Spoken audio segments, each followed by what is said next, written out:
کیسا گزرا جیل کا وقت؟ اچھا مشکل تھا۔ پرانے کولیگ فیاض الحسن چوہان صاحب کوئی جیلوں کے انتظامات ٹھیک کر کے گئے ہیں یا جیل میں گیا تو پی ٹی آئی کے دور میں جو اصلاحات وہاں پہ آئیں پنجاب میں، مثال کے طور پہ صبح ناشتے میں اضافہ کیا گیا۔ اچھا، تحریک انصاف نے ٹف ٹائم دیا الیکشن میں آزاد امیدواروں کی حیثیت سے؟ دیکھیں، اگر عمران خان روایتی سیاستدان ہوتے تو آج تحریک انصاف سہل ہوتی۔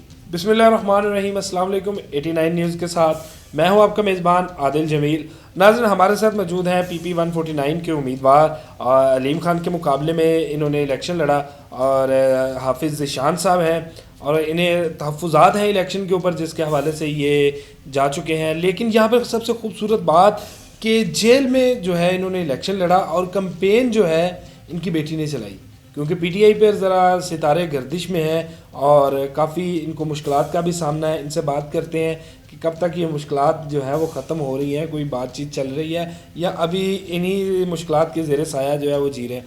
السلام علیکم۔ وعلیکم السلام۔ بہت شکریہ حافظ صاحب آپ کا۔ خیریت سے ہیں؟ کیسا گزرا جیل کا وقت؟ اچھا مشکل تھا، لیکن جب اللہ خود مشکل آسان بنا دیتا ہے، تھوڑا صبر آ جاتا ہے، وقت کٹ گیا۔ وقت کتنا بھی کٹھن کیوں نہ ہو گزر جاتا ہے، اچھی بری یادوں کے ساتھ گزر جاتا ہے۔ اچھا، آپ کے پاس آپ کے پرانے کولیگ فیاض الحسن چوہان صاحب جو ہے جنہیں وزارت جیل خانہ جات ملی تھی، کوئی جیلوں کے انتظامات ٹھیک کر کے گئے ہیں یا وہی دور تھا، کوئی مشکلات تو نہیں ہوئی؟ ایک اچھا کیونکہ سیاستدان کے لیے جیل کا سفر لازم ہے۔ دیکھیں، فیاض الحسن چوہان پہ تو بات کرنا ویسے فضول ہے، لیکن جب میں جیل میں گیا تو پی ٹی آئی کے دور میں جو اصلاحات وہاں پہ آئیں پنجاب میں، مثال کے طور پہ صبح ناشتے میں اضافہ کیا گیا۔ پہلے صرف ایک سوکھی روٹی اور چائے ملتی تھی، تو تحریک انصاف کے دور میں مینیو اس کا بدلا گیا، پراٹھا، روٹی اور چنے، اور پھر ہر ہفتے کو وہ ساتھ اس میں حلوہ ایڈ کیا، تو مینیو بہت بہتر ہوا، اس کا کوالٹی بہتر ہوئی تحریک انصاف کے دور میں۔ اچھا، تحریک انصاف نے ٹف ٹائم دیا الیکشن میں آزاد امیدواروں کی حیثیت سے جو ہے الیکشن لڑا، اور بہت اچھا انہیں رسپانس عوام کی جانب سے ملا۔ کب تک جو ہے خان صاحب باہر آ رہے ہیں اور اس رسپانس کا شکریہ ادا کریں گے، یا ابھی یہی تگ و دو، یہی جنگ جو ہے وہ مزید ابھی جاری رہے گی؟ دیکھیں، اگر عمران خان روایتی سیاستدان ہوتے تو آج تحریک انصاف سہل ہوتی، نارمل لائف گزار رہی ہوتی۔ تحریک انصاف باقی سیاسی جماعتوں کی طرح اپنی کیمپین بھی چل رہی ہوتی، اپنی سیاسی سرگرمیوں کو بھی اسی طرح لے کے آگے چلتی، لیکن وہ ایک ڈیفرنٹ طرز کے آدمی ہیں، ایک ان کی الگ سوچ ہے۔ وہ ملک میں حقیقی جمہوریت کے خیر خواہ ہیں۔ وہ چاہتے ہیں کہ عوامی مینڈیٹ کے مطابق حکومت ملے۔ وہ یہ چاہتے ہیں کہ ادارے اپنی اپنی ڈومین میں بیٹھ کے کام کریں۔ تو اگر آپ نے اس سے پہلے دیکھا، جیسے میاں نواز شریف صاحب تھے، اور جب ان کو ہاسپٹل میں گئے اور پھر اس کے بعد ان کا علاج بالآخر لندن میں ہوا، تو عمران خان بھی بیمار تھے، لیکن وہ ادھر ہی علاج کرواتے ہیں، ادھر ہی وہ رہیں گے، اور کوئی ڈیل نہیں ہے۔ یہ جتنی سزائیں انہوں نے سنا دی ہیں، قانونی جنگ جاری رہے گی انشاءاللہ۔ قانون کی جو جنگ ہے وہ ہم جیتیں گے، اور جلد انشاءاللہ تحریک انصاف ایک نارمل سیاسی پارٹی کے طور پہ عوام کی خدمت کے لیے منظر عام پہ ہوگا۔ اچھا حافظ صاحب، دوبارہ کوئی ہے چانس دے جانے کا؟ اپنی خوشی سے نہیں، کوئی حالات آپ کو نظر آ رہے ہوں؟ کیونکہ اس وقت جو ہے مشکلات ہیں، احتجاج کے نام پر بھی پھر اس طرح کے واقعات کچھ ہو چکے ہیں، خصوصاً 9 مئی جو ہے وہ ایک سانحہ اس کو کہا جاتا ہے، تو دوبارہ چانسز لگ رہے ہیں؟ دیکھیں، دونوں باتیں میں آپ سے کرتا ہوں۔ لیکن 9 مئی کو ہم ہمیشہ یہ مطالبہ کرتے رہے ہیں کہ 9 مئی میں جو ایسے مخفی کردار تھے، جو گلو بٹ طرز کے تھے، آپ ان لوگوں کی نشاندہی کریں۔ ان کا تحریک انصاف نے ہمیشہ پرامن احتجاج کی کال دی۔ خیر، وہ ہو گیا، گرفتاری ہوگی۔ جب میں رہا ہوا الیکشن کے کوئی 1.5 ہفتے بعد، تو ٹھیک 1 ہفتے بعد مجھے دوبارہ حراست میں لے لیا گیا، ایک نیا مقدمہ درج کر لیا گیا، تو پھر 2 دن رہ کے آیا۔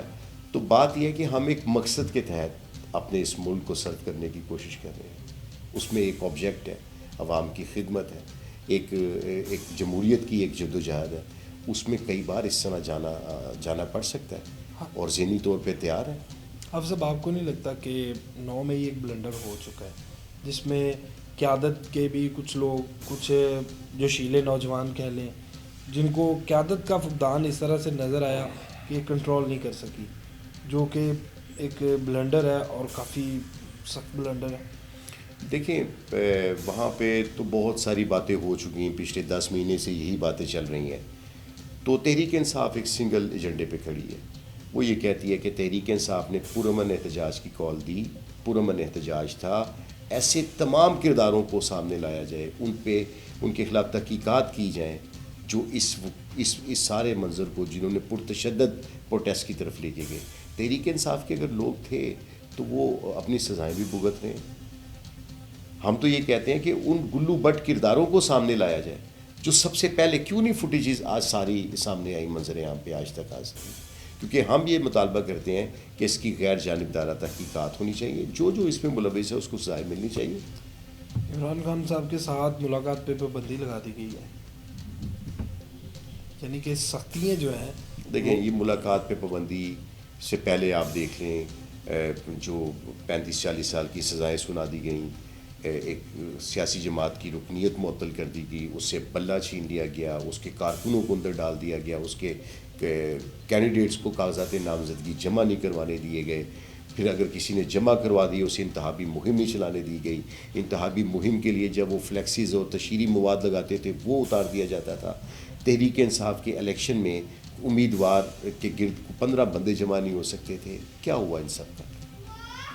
8 فروری کو قوم نے اپنا جواب دے دیا اور ان ساری پالیسیز کو مسترد کر دیا, اس سارے جبر کو, اس ظلم کا مقابلے, اس ظلم کا جواب دے دیا. اب پابندی عائد کر دی ملاقات پہ, اس کا جواب بھی مل جائے گا. کیا کر سکتے ہیں؟ ایک جمہوری جدوجہد میں صرف عوام سے آپ, ایک ووٹ ہی ایک واحد معاملہ ہے نا جس سے آپ کی پاپولیرٹی کا اندازہ ہوتا ہے, جس سے وہ کسی بھی ملک کی گورنمنٹ تشکیل پاتی ہے. تو اب بھی اگر یہ نہ سمجھیں تو پھر کیا کیا جا سکتا ہے؟ اب صاحب عمران خان صاحب کے ساتھ کوئی بیک ڈور رابطے, آپ کے ساتھ کوئی بیک ڈور رابطے ہوئے ہوں عمران خان صاحب کے ساتھ؟ دیکھیں جیل میں رہے ہیں, کچھ لوگوں نے آ کے آپ کو توڑنے کی کوشش, کیونکہ الزامات لگتے رہے ہیں آپ کے, جو اکثر پریس کانفرنس کے لیے خصوصی طور پہ کہا جاتا رہا ہو کہ آپ کی رہائی ہو جائے گی. دیکھیں اس طرح کی چیزیں تو بہت ساری رہی. مطلب میں حج کے لیے تھا, سعودی عرب تھا میں, جب میں واپس آیا تو ایئرپورٹ سے مجھے حراست میں لیا گیا, 18 دن کا ریمانڈ تھا. اس پورے دورانیے میں مجھ سے کئی دفعہ یہ کہا گیا, لیکن مجھے اللہ نے استقامت دی. کن کی جانب سے آفر ہوتی ہے؟ بہت سارے, آپ کو پتہ ہے, سارے دوست وغیرہ جو چھوڑ گئے پارٹی وہی آتے تھے, باقی مختلف پارٹی سے آفر آتی تھی, لیکن ہم اپنے نظریے پہ کھڑے تھے اور یہ کسی پہ احسان نہیں تھا, نہ تحریک انصاف نے, نہ عمران خان پہ. یہ اپنے آپ کی بنیادی ذمہ داری میں سمجھتا تھا. ہم نے اپنی بنیادی ذمہ داری پوری. ایک آخری سوال میرا, اگر عمران خان پریس کانفرنس کر دیں کہ جی میں پی ٹی آئی کو چھوڑوں تو معافی ہو جائے گی ان کی؟ یہ تو عجیب سی بات ہے. تحریک انصاف کیونکہ جن کی عمران خان دو ایک ہی چیز ہے. عمران خان بانی پارٹی چیئرمین ہے, یہ تو عجیب سا کوشچن ہے. جنہوں نے پریس کانفرنس کی وہ باہر ہیں, جس طرح ابھی آپ دیکھ لیں یاسمین راشد صاحب ہے, پھر صنم جاوید ہے, ان کو آپ دیکھ لیں کہ یہ لوگ اندر ہیں, شاہ محمود قریشی صاحب. تو میرا سوال تھا کہ اگر یہ پریس کانفرنس کر دیں تو معافی, جس طرح ایک ٹائم تھا کہ جو پی ٹی آئی میں شمولیت اختیار کرتا تھا اس کو کہا جاتا تھا کہ کلین چٹ مل گئی ہے 2018 لوگوں نے اتنی لمبی جیل کاٹ لی ہے, اتنی سختیاں برداشت کر رہی ہیں کہ اب ان کی ضد بن چکی ہے.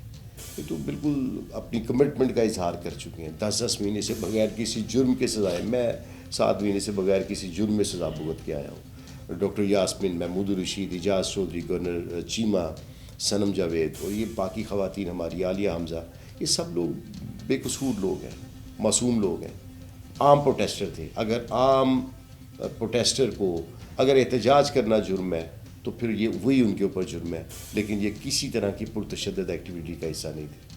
بہت شکریہ حافظ صاحب. جی ناظرین, یہ پی ٹی آئی رہنما حافظ ذیشان صاحب تھے جن کی گفتگو سن رہے تھے.